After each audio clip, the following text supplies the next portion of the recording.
very much. Okay, so I'd like to ask one question real quick. Next year, come next year, let's always plan. Okay, so we have to be next year. So now, the question would be, in what Dr. Martin Luther King, he said, the life's most persistent and urgent question is, what are you doing for others? And in the year 1984, Richard Saw had this idea and said, let's start the days. And before the days, because Richard Saw felt, how do we share ideas? He felt, how do we spread ideas? And the only way, I thought about it overnight and I said, look, how can we actually share ideas? I said, look, the only way we can share ideas is by 3 things. I call them VPS. It's actually by your voice, by your passion, and by your story. So now, by your voice, the only thing why you use your voice is because it's authentic.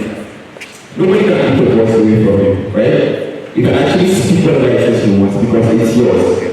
And now, passion. I don't know if you have seen the movie 3 Idiots. You see 3 Idiots, right? Now, in that movie, you get one quote, and the quote says to us, if passion becomes profession, then work becomes play. Can you hear that? If passion becomes profession, then work becomes play. Now, the last thing is story. Now, I would like to tell you my story as a person. Like today, I will share a lot of secrets. There are very biography and rules. So I'll take you through how I went from 0 to what I see are red. Okay? I went to leave primary school and I left it with 96% aggregates over 100 from I was staying primary school. Then secondary school came. I blew their minds, right?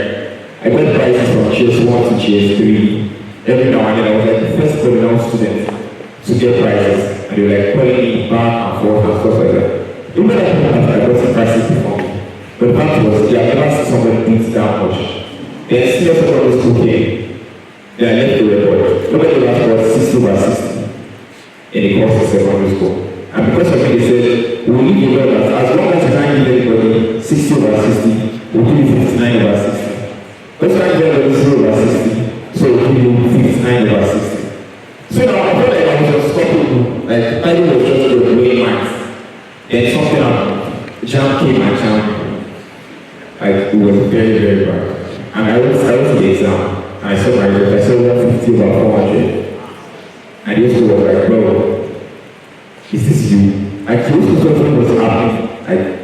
It felt like this exam, this guy was coming with 350, come up with something as close to 400. Then the school came to me, everybody was checking on me. Okay. So a few weeks ago, the chance said there was a technical issue. So they had 50 to everybody's score. Then I had 190. The 190 that I was supposed to do, nothing there. Then I went back home. And that was the first time I ever had a feeling in my life. I didn't know how to deal with it. And on getting back home, my dad said, wow, like, why did you yourself to this back? But it's just something that night, he said, always learn to better your best. Then I went on again, I went on to another job. I scored to 58. At 58, I entered into one of my own university, waiting for animal science.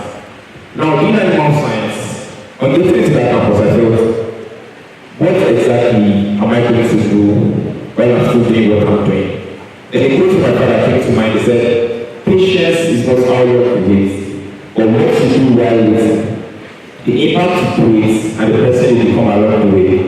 So I said, look, now I'm only so careful with it. Then I started. Part 1 came, I wrote my exam.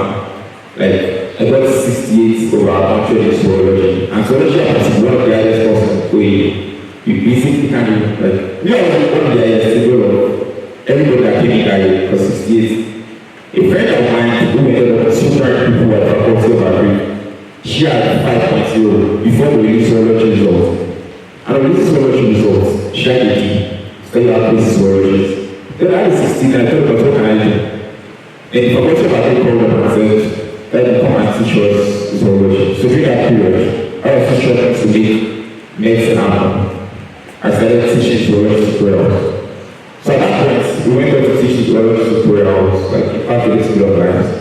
They wrote jump again, and I scored 283, and I said, look, now I'll tie this back. But then, I guess life was still against me. I didn't go to medicine again. So I went to work on this medicine already. Then I went home someday, and dad called me and said, look, go and register for the jump. And that would actually make me realize something, that sometime in life, all you just need is somebody who is way ahead of you. Somebody who sees the dream and the potential, even after you are picking up. I said, no, I this jump with me. I remember I gave me 6,000. And I went up to where I jumped. I scored 286 again. But then this amount of transformation, I think my name was we were the first or something. But then here I am. But yeah, I was looking in the ocean. I came in and I said, what do you want to do with your life? Then I said, at every point it is that I occupy, or whatever position it is that I occupy, I'll make sure I impact, I'll make sure I inspire, I'll make sure I innovate, I'll make sure I ignite. And that's why I'm here today. So now looking at the story back from zero to there. I came to this school and I drove past engineer college. You know that, right? What about me? And that was like 5 days ago. And then when I came this morning, someone let me know like, look, I had been hearing about you since when I was in part 1 and now I'm in part 5. And this is the first time I'm seeing you in person. And that's what's impressed us. It takes you way more than a day by passion. Then we drove past engineer college back then when I was in part 1, right? Then I was looking at the buildings and I said, wow, this is going to be a good place to be. Then went on. Then the first year came, and for the first time, they said they were going to do freshers, Mr. TEDxUniOsun, something like that. And the friend called me and said, yeah, you can do this thing. But I went on for it. And that's going to be the first time in the history of medical students that a medical student will contest or something like that. Then we went for 6 campuses in TEDxUniOsun, all of the 6 campuses. I'm kind of 7 in all of the 6 campuses. We went on again, and politics came, and friends said, look, they're starting our association, tell you to do something. I went on for a time general association. After you went again. You went on, and they said, look, you've spent our association for a while, I'd like to come to the vice president. I came on board. I was started doing things. And I now came back to where she mentioned that I got the pitch champion competition for President Barack Obama earlier this year. During that very day, I was in the Commissioner of Women Affairs office.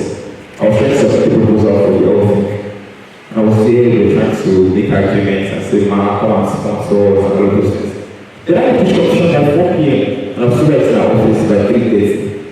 I didn't mind I was going to lose that particular position because whatever position I occupy, I must do something. That's the idea.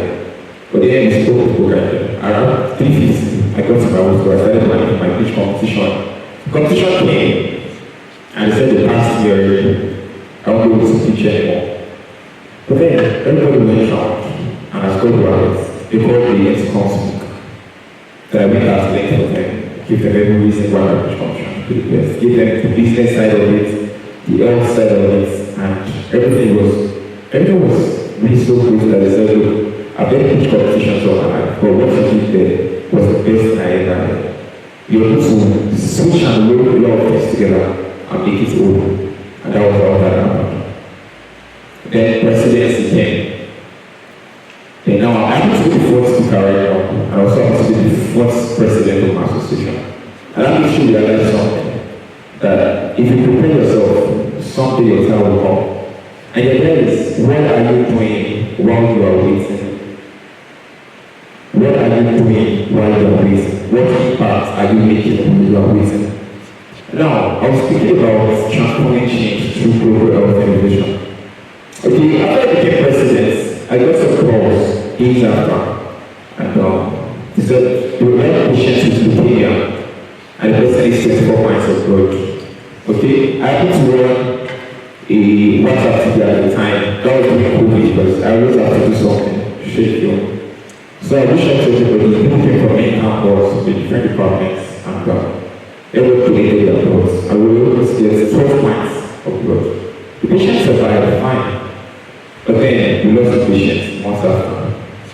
And every single morning when I wake up, I get to my head, Dr. Martin is asking persistent question, what are you doing for others? And that led me to say, no matter the global solutions we have, If you don't bridge a gap between these global solutions and local communities, what then are we doing? Because that person who died could be my sister, it's grabbing, who's grabbing anybody. But we lost that person because we couldn't provide enough blood. So I thought about it, so I what I used to do about it. Then I said we'll start global solution. And that's going to be a way to provide solutions to every single local community in it. I was on the field some weeks ago, and the woman was on hypertensive, ambulatory, and resting and she said that area, so she stopped her drugs. But then, the global solution of that was the ambulatory and the lysine and hypertensive, right? But then she had a local issue, she had diarrhea, and then we came down and we asked her, how are you doing, what's happening, I had diarrhea, so I stopped. And we told her that, you don't have to stop your drugs because you have diarrhea. It's just coincidental. When you use your drug, you have diarrhea. And you have to follow. You have to call out every now and then. And just that little intervention was able to actually checking on our BP. I think it was about, I think 270. So I can't be checked. And I would even intervene as a landmark. She should have just opened up the link and maybe you're going to find out something. Do you understand? But now to back to the first question I said, how many of you want to be here the next time the test comes up? Now, everything I've said is not to make you feel any less of yourself, but to make you realize that you can do something from where you are with what you are. Now, I got something, TIDs, D-I-S, so that's what we're talking about. So how do you want to transform change? How do you want to change lives? How do you want to make impact in your own little way? And now the first thing is discovering your purpose and being innovative about it. Now let us write to this in your book right now. I want to write that. Title challenged me on this day. What am I doing to ensure that I want to be a TEDx speaker? I just like for somewhere, something as small as that. And what are you doing to make sure that we can switch positions? Come next year, can be a speaker too, I just be invited to come, like, first check of your audition or something. I write it to you. I want to challenge myself that come next year, I want to be a TEDx speaker. Come next year, I want to have something in my name. Come next year, I want to be able to say, look, I have a solution that I provide to local need. Because Aristotle said, he said, at the point where the world needs intersect with your profession, that's what you call vocation. Should you understand me? And now, how do you discover purpose? The Japanese city guy answered it and he said, what does the world need? What are you good at? And what do you have passion for? Now, I'll let you write to your book like that. What does the world need? What do I have passion for? What am I very good at? Now, it goes on like that. And we simplify it to say what am I good at is knowing what you are not good at. So that makes you realize that, look, you're the part of crypto, not being crypto. If all that you like is health, going for outreaches, public speaking, advocacy, and all of those things, now concentrate what the game drives me. What the game, like when I hear about it, I want to leave everything I'm doing, and I just want to go on with it. Do you understand? Now, that exact thing that you're very good at, you have to put that passion for it. Do you understand? And now, the reason why I said you must be innovative about discovering purpose is the fact that the IN in innovation, I'm going to say it stands for intentionality. When I left the much, I'm going to do excuses. I'm a medical student, and I say for the past 5 years, I've passed the school, what do you do with videos? Fine, and that's not bad. It's not bad for any of the videos. Fine. But I'm just intentional about some things, I just love the fact that you have to do advocacy. You have to reach that local that rural community who has no access to a phone. What am I doing about it? And that's what my passion is at. So I don't mind whatever it is I will sacrifice to ensure that that local that community gets an intimate when it comes to health. I'm not trying to do everything at once. All I do is speak health. I say I want to change the narrative for health. You don't have to generalize it. Just pick something and say, look, this is what I want to stand for. I'm not February. Remember the coach I told you for the UK there, come February. Or she just told you that session one schools, one of the biggest road track the world has ever seen. According to past statistics, the highest road track ever done in the world is 37 7 different countries. This next week is 2,802 that was done in 7 different locations. And we'll be hosting 1,000 projects that will be happening in just one location. And that's just a solution to deficiency in the blood bank. You feel me? And you're not just picking one thing and saying this is what I want to solve. You don't have to solve all of the problems. If that was one of some other persons to discover. And you know what Steve Jobs said? He said, ideas are the only things that rule the world. Do you understand? So now, discover your purpose. Then how do you discover your purpose? He said, everything in things that should be written in books. And you know the best place to get from the food is inside the books. So what you do is you consume books that stimulate and trigger you to want to discover purpose. Books like I was reading The Devil by Napoleon, that's a good place to start from. If I tell you move on to Atomic Habits by James Clear, then it goes like that. But then being innovative first of all, being intentional and doing something different. Now I said D, right? D-I-N-S-S. Now to I stand for independent thought process. And that makes you realize that you can't be doing what every other person is doing. You don't have to be like every other person. Let them be themselves, be yourself, be authentic. Sell your story, sell your passion, sell your voice. And trust me, you are consistent enough to do what you listen. Now to aim, I'm stands for mentorship. I would never like it a lot. I mentioned that we were on the field some weeks ago, and that was a function of one of my mentors, right? And the problem was that you guys go check on that woman and see how she's faring. Or you go to help her life. It could be, so just one, it's something. She could have died, or became now with that. So the place of mentorship is this. Mouse said leadership is mentorship. Whether you like it or not, there are people who are born 10 years ahead of you, a million years ahead of you. Expertise, professionalism, they are way ahead of you. And all they have to do is just tell you, this is what you should do. And you get things done. I was in Lagos yesterday, and I went to the India town hall meeting on Police Act 2020. And let me tell you what I got today. Yes. I happened to go to events, and a week to my end exam, one of my senior colleagues called and said that I want to host my event. Immediately I said, oh, I have an exam next week, I can't come around. I said that just do for me. I know you'll be fine with your exams. I said, okay, sir. I came around.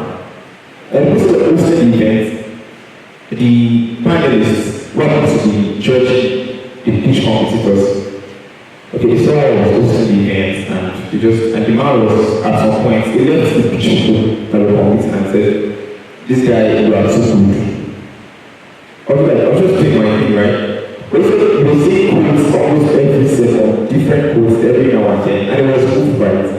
And said, put together, we have to do something really big, Grace. And I said, come with me after the opening, and let's talk. Then after I finished hosting the event, I said it was a medical student and my own students and stuff like that, they were connected. So I went for my exam the next week. Then after that, I finished my exam in India. I texted him again, I said, sir, don't look at my exam. I said, come with me, we have a conference the next day. And that was when he called me. And when I called him, I met with the stakeholders of Ocean State. Like, the Deputy Commissioner of Police, like, knew them, the politicians, whatever it is, they were there. And as soon as I was not mind blowing enough, I left that day, they called me, after I finished another exam, I texted them, look, I'm going to exam today. And said, look, I want to represent me because I've only met you twice. As a human person, met me twice. I said, you're going to the West to represent me. And that was just one mentor. I have like mentors like that. So it puts me like 10 years ahead of my time. As a medical student, I never go to the head of those people for any reason. And that's the place of mentorship. So when you see people who are doing so well in that field where you want to be, walk up to them and say, look, teach me these things. I want to be like in some few years. And trust me, whether you like it or not, every human wants to feel important. I'm going to speak one period. He said, humans live for two things, importance and social gratification. So they are able to see your kids so well and sell your story so well. Everybody would want to leverage on the fact that you are so intentional about your growth. And we put you on. So whether you like it or not, you need a mentor to make this actually happen. Now, the fourth thing, the S, D-I-N-S. Now, S stands for skills. Now, the world is not so saturated that even medical students who at some point in their life were like the most prestigious profession. Now, the see medical doctors that are currently dying to crypto and all those things. And I want you to realize that there's really no excuse for the things that you can be as a person. Now, you have to because I put to host events, and at least I try my best and very good at it. But then I felt something. The very reason why I started hosting events was because of this. I would, for no reason, come to your events when I'm not invited.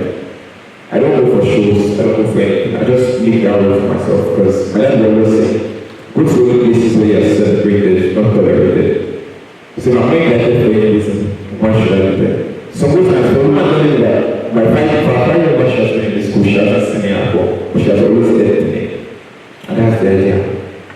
When you do things so well, that people get to speak about you. You're already changing lives millions of years ahead of you. And that's just the idea. So now the public speaking came as a means to an end, but not the end itself. Some weeks ago, I was the vice chancellor of one of the conferences, and right at that point, he was speaking with the Suzuki Private went on to speak with the governor. And just in one meeting, I was able to hear the richest woman in Africa talk. Just in one meeting, I heard the number one person in Osun State talk. I know what that makes you understand that very bright you are, try to be involved in governance and a little bit of politics. Because that's the only way you can influence, network, and impact. Do you understand? Because no matter how good you are, you can only work on a grand scale when you have a platform that gives you access to a large number of people. I'm able to come here because they are using the portfolio of Shishta president. It's going to be a award-winning host. It's going to be a media influencer, any of those things. But then, one thing that politics does is it makes you to be able to influence things on a macro level. Now, you're able to impact the lives of 544 medical students, which I represent as a person. And you're able to make the best decisions for them. Because whether you like it or not, if you are empathetic enough and you feel, what do these people need? Then you go out to say, let's solve that issue. From that level, trust me, nature will respond to your goodness. And just keep going from there to the world. That's how it's yourself. Now to the last S. The last S is having a solution providing mindset. To start with DIMSS, discovering purpose and being innovative at it. Independent thought process, mentorship, skills, and now we are the solution providing mindset. Okay. Now, I don't know we chose fast engineering or I used drive. The first time I came to the school, right? That very first day. And some few weeks ago, the very day I got to the school, 2019, if you actually somewhere, who happens to have this thing in the front of me, give us this billionaire mansion to medical students. Down in Accra, that was 2019 when I was a medical student. And the way I gave out was the fact that the drive was in that line. Now, 4 years after, I became president.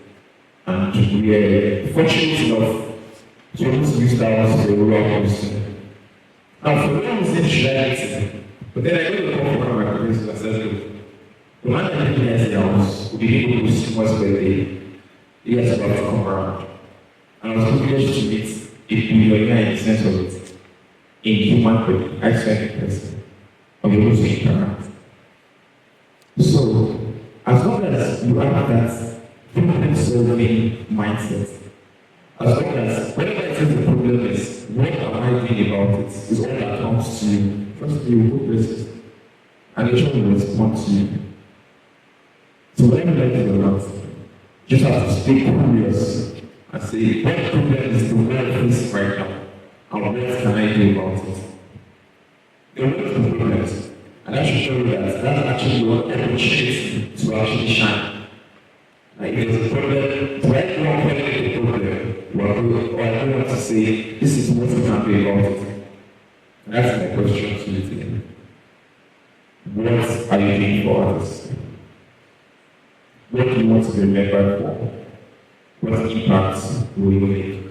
And in the words of Mother Teresa, she said, we the women, led by God, have done the impossible for the ungrateful.